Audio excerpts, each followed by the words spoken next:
போனை சிவாவின் கையில் கொடுக்க சிவா ஒரு நம்பருக்கு டயல் செய்து பேசினார். பிறகு கூலாக அந்த போனை டேபிள் மீது வைத்தார். அதே நேரம் அவந்திகா ஒரு சிறிய பேக்கோடு போலீஸ் ஸ்டேஷனுக்குள் நுழைந்தார். அங்கிருந்த ஒரு போலீசிடம், சார் சிவாவை விட்டுருங்க சார் ப்ளீஸ் என்று கெஞ்சினார். யார் மாணி, யாரு சிவா என்று கேட்டார். கொஞ்ச நேரத்துக்கு முன்னாடி அவர் அரெஸ்ட் பண்ணி உங்க ஸ்டேஷனுக்கு தான் கூட்டு வந்தாங்க என்றார். அவருக்கு சட்டன ஸ்ட்ரைக்காக, ஓ அந்த தெஃப்ட் கேஸா, அவன் இப்போ இன்ட்ராகேஷன் ரூம்ல இருக்கான், விசாரணை நடந்துகிட்டு இருக்கு என்றார். அப்போது அவந்திகா தன் கையில் இருந்த பேக்கை அவரிடம் நீட்டினார்.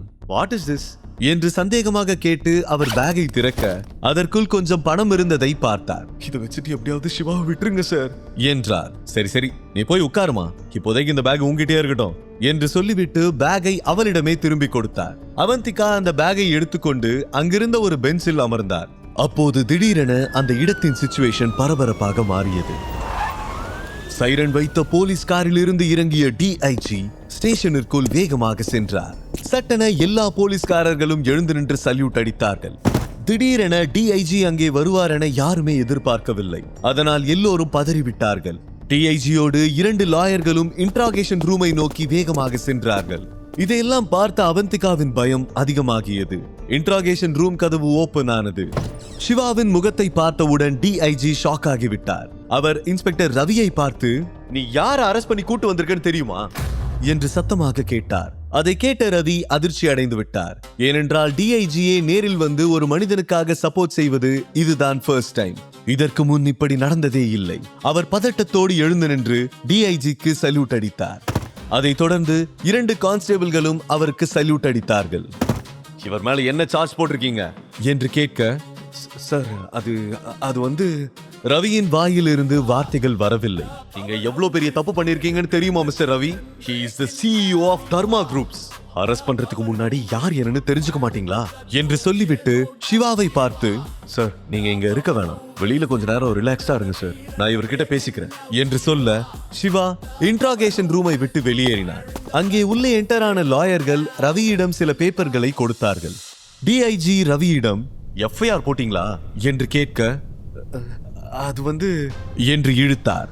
நினைச்சேன் இனிமேலாவது இந்த மாதிரி எல்லாம் தப்பு பண்ணாதீங்க, அப்புறம் உங்களோட சேர்ந்து நானும் வேலை விட்டு போக வேண்டியதுதான் என்று ரவியை மிரட்டினார். சிவா இன்டராகேஷன் ரூமை விட்டு வெளியே வரும்போது அங்கே அவந்திகாவை பார்த்து ஷாக் ஆகிவிட்டான். அவந்திகா போலீஸ் ஸ்டேஷனுக்கு வருவதை அவன் விரும்பவில்லை.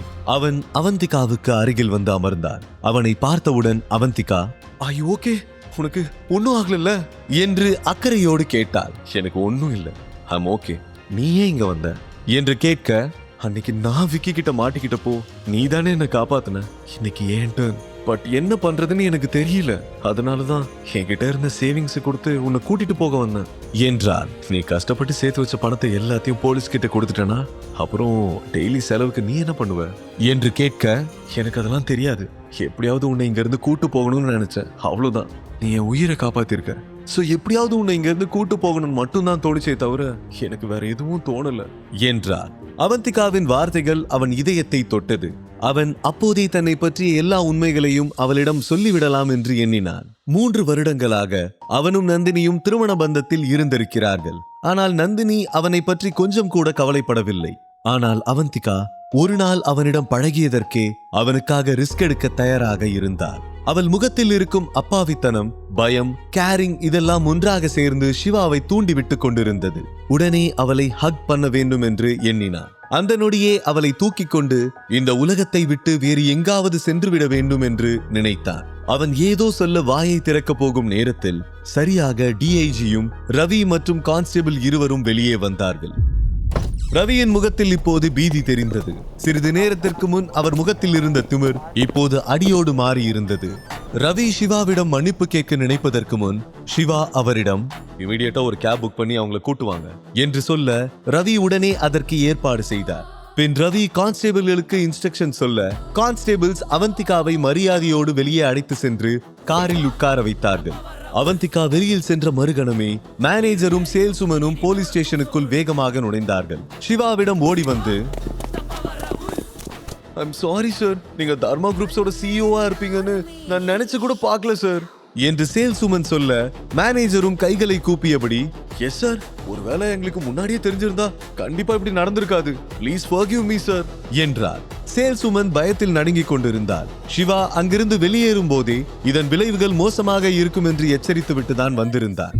அதை நினைத்து இருவரும் நடுங்கிக் கொண்டிருந்தார்கள். அவர்கள் கெஞ்சுவதை பார்த்து போலீஸ் ஸ்டேஷனில் இருந்தவர்கள் எல்லோரும் அதிர்ச்சி அடைந்து விட்டார்கள். சிறிது நேரத்திற்கு முன்பு வரை கிரிமினலாக தெரிந்த சிவா தர்மா குரூப்ஸின் CEO என்று தெரிந்த பிறகு எல்லோரும் அசையாமல் அப்படியே நின்றார்கள். யாரையும் அவங்க தோற்றத்தை வச்சு ஜட்ஜ் பண்ணாதீங்க. இந்த தடவை உங்களை மன்னிக்கிறேன், பட் இனிமே இப்படி நடக்கவே கூடாது.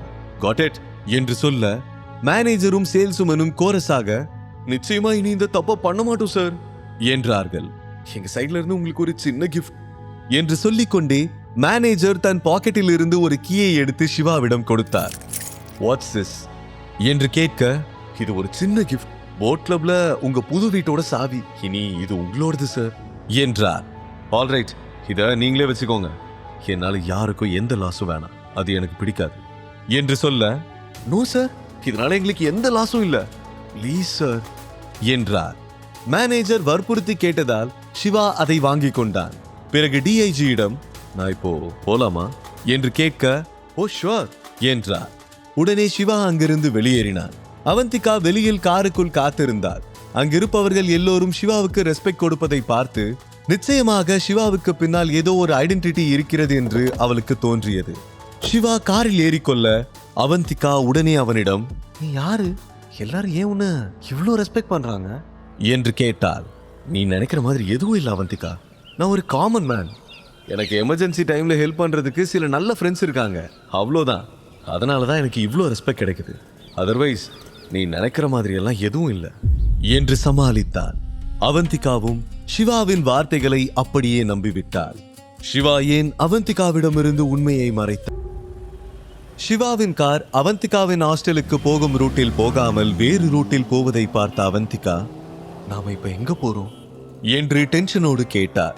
சிவா கூலாக சிரித்துவிட்டு, வெரி இம்பார்ட்டன்ட் பர்சன் ஒருத்தர் பார்க்க போறோம், நம்மள ப்ரொடியூஸ் பண்ணது மட்டும் இல்லாம ப்ரொடெக்ட் பண்றதும் அவர்தான் என்றான். அவள் ஒன்றும் புரியாமல் இன்னோசென்ட்டாக சிவாவை பார்த்தார். அவள் மனதில் பல கேள்விகள் எழுந்தது. ஆனால் எதை கேட்டாலும் சிவாவிடமிருந்து நேரடியாக பதில் வரப்போவதில்லை என்று அவளுக்கு புரிந்தது. சிறிது நேரத்தில் அந்த கார் கபாலீஸ்வரர் கோவிலுக்கு எதிரில் வந்து நின்றது. காரில் இருந்தபடியே கோவிலை பார்த்த அவந்திகா, ஓ, நம்மள படைச்ச கடவுளுங்கிறத தான் சுத்தி வளைச்சு சொன்னானா என்று நினைத்து கொண்டே காரை விட்டு கீழே இறங்கினாள். அந்த கோவிலை பார்த்ததும் அவளுக்கு தன்னை சிறு வயதில் காப்பாற்றியவன் தான் நினைவுக்கு வந்தான். அவனும் சிவாவை போலவே ஒரு சிவபக்தன் தான் என்று நினைத்தார். ஆனால் அவன்தான் சிவா என்று அவளுக்கு தெரியாது. சிவாவை பார்க்கும் போதெல்லாம் அவளுக்கு தன்னுடைய சைல்ட்ஹுட் லவ் தான் நினைவுக்கு வந்தது. இவன் ஏதோ ஒரு ரூபத்தில் அவனை ஞாபகப்படுத்திக் கொண்டே இருப்பதாக உணர்ந்தார்.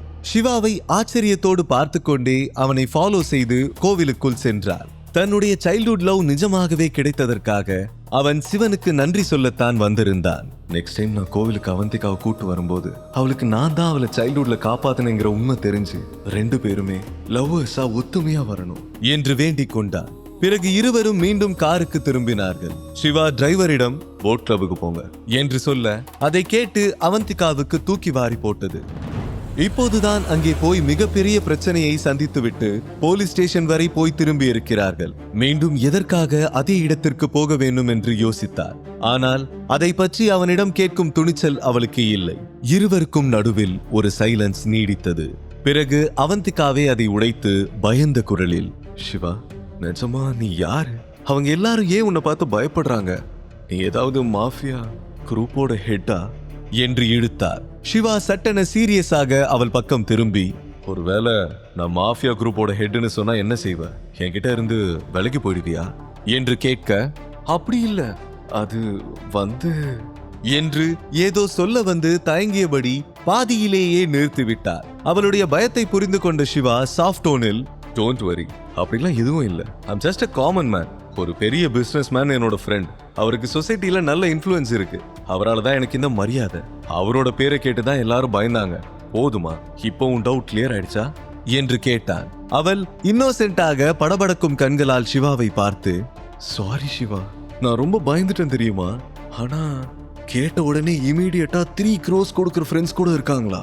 அந்த ஃப்ரெண்டோட பேர் என்னன்னு நான் தெரிஞ்சுக்கலாமா என்று கேட்க, கொஞ்சம் பொறுமையா இரு அவந்திகா, நாம இப்போதானே சந்திச்சிருக்கோம், போக போக நான் என்னோட ஃப்ரெண்ட்ஸ் எல்லாரையும் உனக்கு இன்ட்ரடியூஸ் பண்றேன் என்றார். அவன் என்ன சொன்னாலும் அவள் அதை அப்படியே நம்பினார். அவன் நிச்சயம் தன்னிடம் உண்மையை மட்டும் தான் சொல்வான் என்று அவள் மனம் சொல்லிக் கொண்டே இருந்தது. சிவாவோடு இருக்கும்போது அவள் கம்ஃபர்டபுளாக ஃபீல் செய்தார். சிவா அவந்திகாவுக்காகத்தான் தன்னுடைய பாஸ்ட் சீக்ரெட் ஆர்மி லைஃபை விட்டுவிட்டு ஒரு நார்மல் லைஃபை வாழ்ந்து கொண்டிருந்தார். அவனது போஸ்டிங் கூட இன்னும் அவனுக்காக காத்து கொண்டிருந்தது. ஆனால் சிவாவின் சிந்தனை முழுவதும் அவந்திகாவின் காதலை பெறுவதில் தான் இருந்தது. அவனால் இதை நேரடியாக அவளிடம் சொல்ல முடியாத சிச்சுவேஷனில் இருந்தார். ஏனென்றால் அவன் அவந்திகாவை ஃபர்ஸ்ட் டைம் பார்க்கும் போதே அவன் நந்தினியின் எக்ஸ் ஹஸ்பண்டாகத்தான் தெரிந்தான். அதனால் நிச்சயம் அவள் தன்னை அப்படியே ஏற்றுக்கொள்ள வாய்ப்பே இல்லை. முதலில் அவள் மனதில் சைல்ட்ஹுட் காதலன் மீது இருக்கும் வெறுப்பு மறைய வேண்டும்.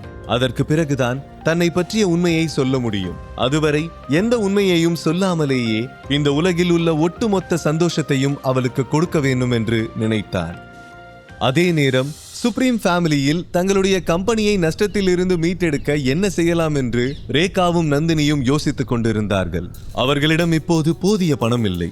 அந்த அவந்திகா என்னோட பிளானையே கெடுத்துட்டா. அவ மட்டும் விக்கி கிட்ட இருந்து தப்பிக்காம இருந்திருந்தா இந்நேரம் நம்ம ப்ராப்ளம் எல்லாமே சால்வ் ஆயிருக்கும். இனி வேற சாய்ஸே இல்ல. முழு கதையையும் கேட்டு மகிழ பாக்கெட் FM ஆப்பை டவுன்லோட் செய்யுங்கள். லிங்க் டிஸ்கிரிப்ஷனில் கொடுக்கப்பட்டுள்ளது.